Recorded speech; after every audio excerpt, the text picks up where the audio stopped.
Hello students, welcome back to chemistry tutorial. आज हमारा chapter है केमिकल काइनेटिक्स। इसमें सबसे पहले आता है हमारा रेट। रेट का मतलब change with respect to time. जैसे हमारी कोई भी केमिकल रिएक्शन हो रही है, उसका हमने रेट निकालना है with respect to time. Time pass हो रहा है तो हमारे पास कितना रिएक्टेंट प्रोडक्ट में चेंज हो रहा है, डेट इज अ रेट।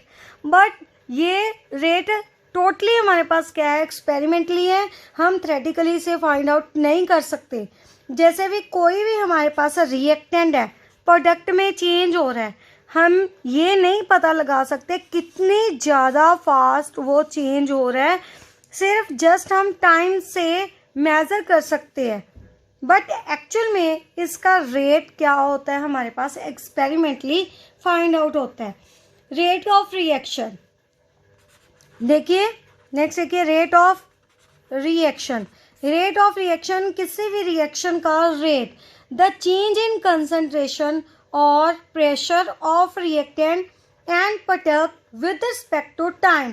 कोई भी रिएक्टेंट प्रोडक्ट है, उसका प्रेशर और कंसंट्रेशन, उसमें जो चेंज आ रही है, मान लीजिए रिएक्टेंट चेंज हो रहा है प्रोडक्ट में और रिवर्सिबल रिएक्शन हो रही है, प्रोडक्ट हमारे पास चेंज हो रहा है रिएक्टेंट में। ये क्या हो गया, इसका रेट ऑफ रिएक्शन। मीन्स कैसे वो प्रोसीड कर रही है, कैसे आर की कंसंट्रेशन कम हो रही है या फिर पी की कंसंट्रेशन इंक्रीज हो रही है, तो वो क्या हो गया हमारा रेट ऑफ रिएक्शन। नेक्स्ट देखिए types of chemical reaction. Types of chemical reaction में अब देखिए, कुछ रिएक्शन तो इतनी ज़्यादा फास्ट होती है, जैसे कि हम आई ब्लिंक करते हैं वैसे ही एकदम से रिएक्शन हो जाती है। कुछ रिएक्शन इतनी ज़्यादा स्लो होती है, वो क्या होती है, जैसे कि हम एग्जांपल ले रहे हैं स्लो रिएक्शन में, जैसे आयरन ले ली, उसकी रस्टिंग हो रही है, रस्टिंग ऑफ एक आयरन मीन्स उसको काफ़ी लंबा समय लगता है रस्टिंग होने के लिए, तो वो क्या होगी, वेरी स्लो रिएक्शन। और फर्स्ट हमने कौन सी की है, जो बहुत ज़्यादा क्या हो, fast, very fast reactions. Very fast reaction आँख झपकते भी हो जाती है वो रिएक्शंस, जैसे कि हमने लिया NaCl प्लस NgNO3, इसको रिएक्ट कराया, साथ ही में हमारे पास AgCl प्लस NaNO3 क्या हो गया हमारे पास। तो ऐसी रिएक्शंस बहुत ज़्यादा फास्ट होती है, इनका भी रेट मेज़र करना बहुत ज़्यादा मुश्किल है। और जो बहुत ज़्यादा स्लो हैं, जैसे कि रस्टिंग ऑफ आयरन, उनका रेट भी फाइंड आउट करना बहुत ज़्यादा मुश्किल है, क्योंकि इतना लंबा समय हम वेट नहीं कर सकते उसकी। क्लियर। तो अब हम मेज़र करेंगे रेट किसका, जो एवरेज रिएक्शंस है, एवरेज, और we can say moderate speed reactions. Moderate speed reaction वो कौन सी होती है, जो फाइनाइट टाइम में क्या हो जाती है, कंप्लीट हो जाती हैं, सभी उसके मॉलिक्यूल्स वगैरह क्या हो जाते हैं, ईजिली अकर हो जाती है। वो रिएक्शन कौन सी होती है हमारे पास, मॉडरेट स्पीड रिएक्शन। जैसे कि हमने ले लिया नाइट्रोजन प्लस हाइड्रोजन, क्या करेंगे 2NH3, तो ये रिएक्शंस कौन सी होगी हमारे पास, मॉडरेट रेट ऑफ रिएक्शंस। उसके बाद देखिए कैसे हम कैलकुलेट करते हैं rate of reaction. Rate of reaction अब हमने फाइंड करना है, कैसे निकालेंगे। अब देखिए सबसे पहले रिएक्टेंट चेंज हो रहा है हमारा प्रोडक्ट में, इट मीन्स रिएक्टेंट क्या हो रहा है, डिक्रीज, तभी हमारे पास प्रोडक्ट फॉर्म होगा, प्रोडक्ट की फॉर्मेशन होगी। इट मीन्स हमारे पास प्रोडक्ट क्या हो रहा है, प्रोडक्ट क्या होएगा, इंक्रीज। क्लियर। रिएक्टेंट डिक्रीज हो रहा है, इसके अकॉर्डिंग इसका रेट निकालेंगे, प्रोडक्ट इंक्रीज हो रहा है, उसके अकॉर्डिंग इसका रेट निकालेंगे। पहले तो हम देखते हैं from reactant, rate of disappearance बोलेंगे इसको, क्योंकि रिएक्टेंट क्या हो रहा है हमारे पास, डिसअपियर हो रहा है, खत्म हो रहा है, डिसअपियरेंस ऑफ रिएक्टेंट, इसका रेट किसके इक्वल होगा हमारे पास, delta R upon delta T. अब हमारे पास जो रिएक्टेंट है वो क्या हो रहा है, डिक्रीज हो रहा है। डिक्रीज होने का मतलब इसके आगे साइन आ जाएगा हमारे पास माइनस का। क्या है हमारे पास, साइन आ जाएगा इसके आगे माइनस का। It means rate of disappearance of R is equal to delta R upon delta T. Delta represent कर रहा है चेंज को, और स्क्वायर ब्रैकेट में हम कंसंट्रेशन के कारण लिख रहे हैं, इसकी कंसंट्रेशन को रिप्रेजेंट कर रहे हैं स्क्वायर ब्रैकेट। और उसके बाद देखिए, अगर हमने रेट निकालना है फ्रॉम प्रोडक्ट, रेट ऑफ, ये डिसअपीयर हो रहा था और पी अपीयर हो रहा है, rate of appearance of product is equal to change same delta P upon delta T. Clear. अब देखिए, मान लीजिए कोई भी हमारे पास ए बी में चेंज हो रहा है, स्टार्टिंग में फ्रॉम इनिशियल मीन्स फ्रॉम बिल्कुल स्टार्टिंग से टी हमारे पास है 0, उसमें ए नॉट मीन्स हमारे पास जस्ट क्या होगा, रिएक्टेंट। प्रोडक्ट क्या होगा उस केस में, 0। बात समझ में आई। रिएक्टेंट को हमने मान लिया ए नॉट टी टाइम पे, और प्रोडक्ट क्या होगा उस केस में, 0। और सेकंड मान लीजिए हमारे पास अब टाइम में कुछ ना कुछ चेंज आ गया, मान लीजिए टी टाइम के बाद हमारे पास कुछ ना कुछ प्रोडक्ट आएगा। क्या बनेगा हमारे पास, कुछ ना कुछ प्रोडक्ट बनेगा। मान लीजिए टी टाइम पे प्रोडक्ट बना हमारे पास एक्स, तो यहाँ पे हम क्या राइट कर सकते हैं, एट टाइम ए टी जो हमारे पास रिएक्टेंट था उसमें से प्रोडक्टिव वैल्यू क्या कर देंगे, डिक्रीज कर देंगे, वो ही बचेगा हमारे पास पीछे। क्लियर। और एक्स को हमने क्या मान लिया, प्रोडक्ट। ये क्या हो गया, रिएक्टेंट। इसमें रिएक्टेंट क्या हो जाएगा, ए नॉट माइनस जो हमारे पास प्रोडक्ट बना उसको सब्ट्रैक्ट कर दीजिए। क्लियर। तो ये हमारे पास क्या आ जाएगा, रिएक्टेंट। इस केस में प्रोडक्ट क्या है, 0, इस केस में प्रोडक्ट क्या है, एक्स। क्लियर। तो ऐसे हम रेट ऑफ रिएक्शन क्या कर सकते हैं, फाइंड कर सकते हैं। अब देखिए, अगर हमने first at time T naught पे रेट फाइंड करना है, देखिए मीन्स वहां पे अब हमारे पास रेट ऑफ रिएक्शन लिखना है हमने। अगर हम रिएक्टेंट के अकॉर्डिंग पता करते हैं तो माइनस आएगा, D T is equal to, अगर हम प्रोडक्ट के अकॉर्डिंग पता करते हैं तो क्या आ जाएगा हमारे पास, D V upon D T. यहाँ पे माइनस क्या रिप्रेजेंट कर रहे हैं, मीन्स जो रेट है हमारा रिएक्टेंट का वो क्या हो रहा है, डिक्रीज हो रहा है। माइनस क्या रिप्रेजेंट कर रहे हैं, जो रेट ऑफ रिएक्टेंट है वो क्या हो रहा है, डिक्रीज। यहाँ पे हम प्रोडक्ट की साइड में माइनस नहीं लेंगे क्योंकि प्रोडक्ट क्या हो रहा है हमारा, इंक्रीज हो रहा है। तो अगर हमने लिखना हो फाइनल में हम क्या लिख सकते हैं, एक्स वाई टी मीन जो हमारे पास लास्ट प्रोडक्ट बना अपॉन टी। अब यहाँ पे हमारे पास स्टीचोमेट्रिक कांस्टेंट 1 थे, यहाँ पे भी 1 था। अगर यहाँ पे 2 होता, यहाँ पे 3 होता तो हम इसका रेट ऑफ रिएक्शन कैसे फाइंड आउट करते। उसके लिए देखिए, अगर हमारे पास रिएक्शन है for example 2A goes to 3B, clear. तो इसके लिए 2 है स्टीचोमेट्रिक कांस्टेंट, इसके लिए हमारे पास 3 है। तो इसके लिए हमने रेट लिखना है, rate of disappearance of A right करेंगे पहले, minus delta A upon delta T. तो इसके जो स्टीचोमेट्रिक कोफिशिएंट्स होते हैं इसके डिवाइड में आ जाते हैं, इसको कैसे राइट करेंगे? 2 को 1/2, क्या हो गया हमारे पास? Delta A, rate of change of delta A, आगे माइनस का साइन आएगा, अपॉन 2t। क्लियर? मीन्स जो आगे स्टिचोमेट्रिक कॉन्स्टेंट्स हैं वो ओवर में आएंगे।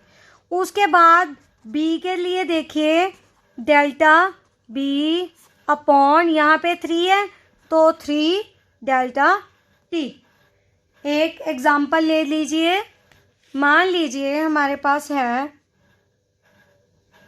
N2 + 3H2 goes to 2NH3।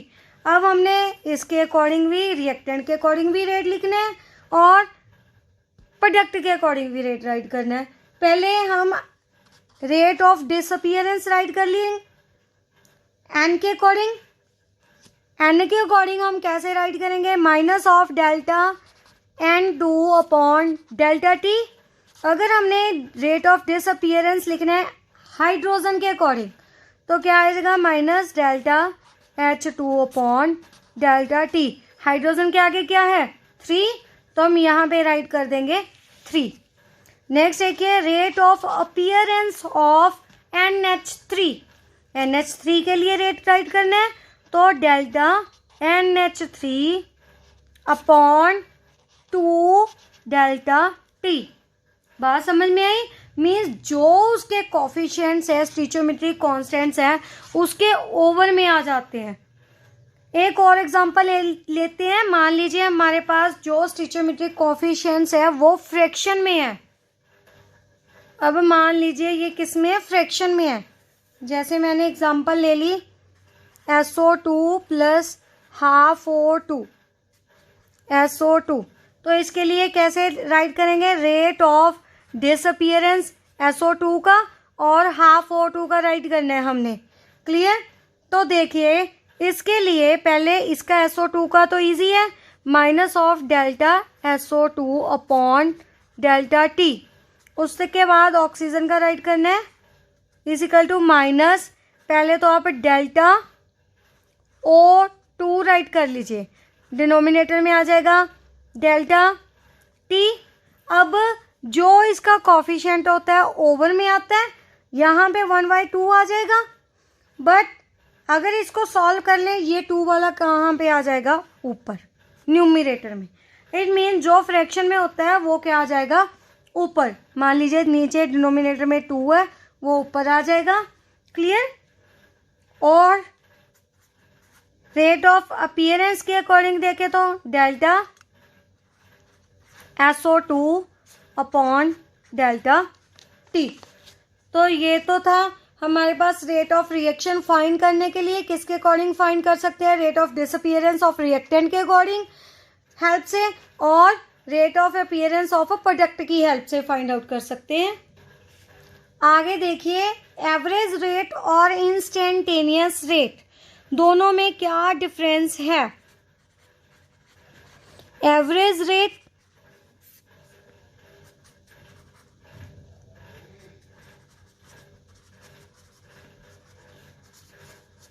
अब हमने निकालनी है एवरेज और इंस्टेंटेनियस रेट। एवरेज का मतलब टोटल, मान लीजिए इनिशियली यहाँ से हम स्टार्ट हुए, यहाँ तक पहुँचे, मान लीजिए घर से चले और स्कूल में पहुँचे, यहाँ से यहाँ तक एवरेज कितनी आई, एवरेज रेट कितना रहा, टोटल देखते हैं। अगर टाइम टू टाइम देखते हैं, मान लीजिए घर से हमने स्कूल तक जाना है, यहाँ पे पहुँचे, यहाँ पे फिर हमने स्पीड चेक कर ली, यहाँ पे फिर चेक कर ली, यहाँ पे फिर चेक की, यहाँ पे फिर।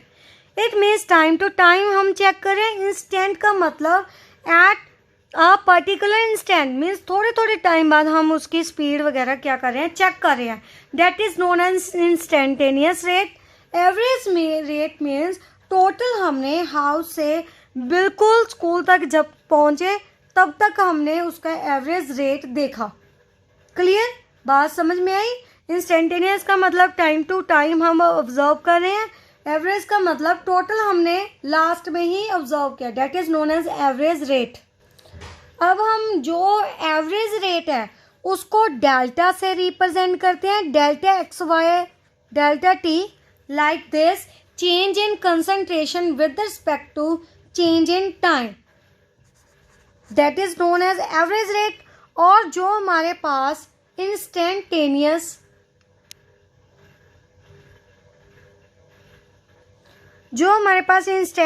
रेट है उसको हम डिनोट करते हैं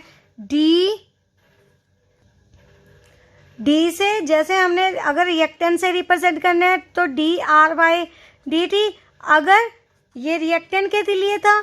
अगर हमने रेट निकालना है प्रोडक्ट के लिए, प्रोडक्ट की हेल्प से निकाल रहे हैं तो D P by D T. और इसके लिए जो हमारे पास हम लेंगे लिमिट लेंगे। लिमिट का मतलब जो टाइम अप्रोच कर रहा है ज़ीरो को, इसका मतलब ये नहीं है इसके लिए टाइम ज़ीरो है। इट मीन्स डैट जो यहाँ पे चेंज आ रही है, मान लीजिए यहाँ पे हमने रेट ऑफ रिएक्शन फाइंड किया, इसके बाद यहाँ पे हमने रेट ऑफ रिएक्शन फाइंड किया, मीन जो इसमें इंस्टेंट ऑफ टाइम आएगा, जो टाइम चेंज आएगा वो अप्रोक्सीमेटली अप्रोच करेगा ज़ीरो को। मीन्स वो बहुत ज़्यादा कम टाइम होगा, फाइनाइट नहीं होगा। Clear? That means delta T approaches to zero. Clear? अगर हम इसमें ग्राफ प्लॉट करें तो देखिए कैसे आएगा हमारे पास। देखिए ग्राफ ड्रॉ करते हैं हम एवरेज और इंस्टेंटेनियस को अच्छे से एक्सप्लेन करने के लिए। मान लीजिए T1 पे ये रिएक्टेंट के लिए है, रिएक्टेंट T टाइम पे हमारे पास कंसंट्रेशन थी C1, T2 टाइम पे हमारे पास कंसंट्रेशन बच गई C2। क्लियर? तो इसको ड्रॉ कर लीजिए, ग्राफ ड्रॉ कर लीजिए तो ऐसे बनेगा। इट मीन्स पहले हमारे पास कंसंट्रेशन ज़्यादा थी और उसके बाद हमारे पास कंसंट्रेशन क्या होगी, डिक्रीज होगी। That is a average rate.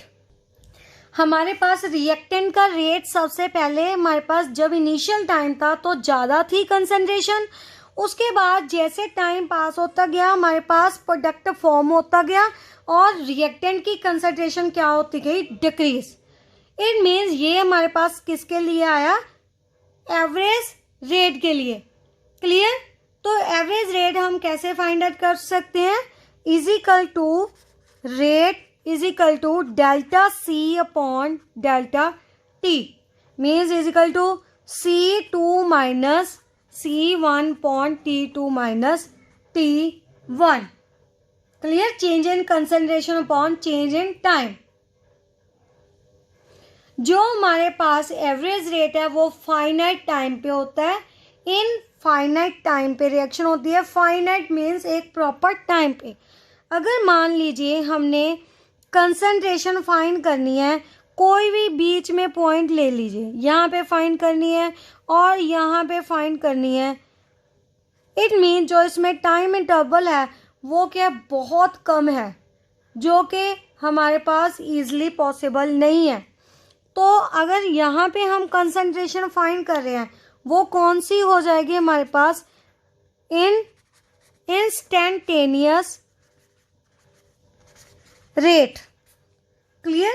अगर इनके बिटवीन हम रेट फाइंड कर रहे हैं वो कौन सा हो जाएगा हमारे पास, इंस्टेंटेनियस रेट। उसके लिए हम यूज करते हैं स्लोप का, slope of line. It mean इसको रिप्रेजेंट करेंगे minus D C upon D T. जो हमारे पास एवरेज थी, एवरेज कौन सी थी, delta C upon delta T थी। इसके लिए अगर हम limit T approaches to zero use करेंगे जो, तो ये वाली अप्रॉक्सीमेटली इक्वल आ जाएगी D C upon D T के इक्वल, इंस्टेंटेनियस टाइम के इक्वल। क्लियर? अगर हम यूज़ करेंगे T approaches to zero, it means that जो इसमें टाइम इंटरवल है वो क्या हो गया, ऑलमोस्ट निग्लिजिबल, बहुत कम टाइम हो गया। तो वो किसके इक्वल आ जाएगी, इंस्टेंटेनियस टाइम के इक्वल। अगर हम प्रोडक्ट का ग्राफ ड्रॉ करें उसके लिए कैसा बनेगा, अब हमारे पास प्रोडक्ट तो इंक्रीज हो रहा है तो ऐसे कर्व बनेगी इंक्रीज के लिए। मान लीजिए टी टाइम पे इतनी कंसंट्रेशन थी C1, T2 टाइम के लिए C2 होगी हमारे पास। ये वाला ग्राफ बन जाएगा। अब इंस्टेंटेनियस रेट फाइंड करना है किसी भी टाइम पे। मान लीजिए यहाँ पे हमने इंस्टेंटेनियस रेट फाइंड करना है, तो इसके लिए आ जाएगा हमारे पास dC/dt। So this was about instantaneous rate and average rate.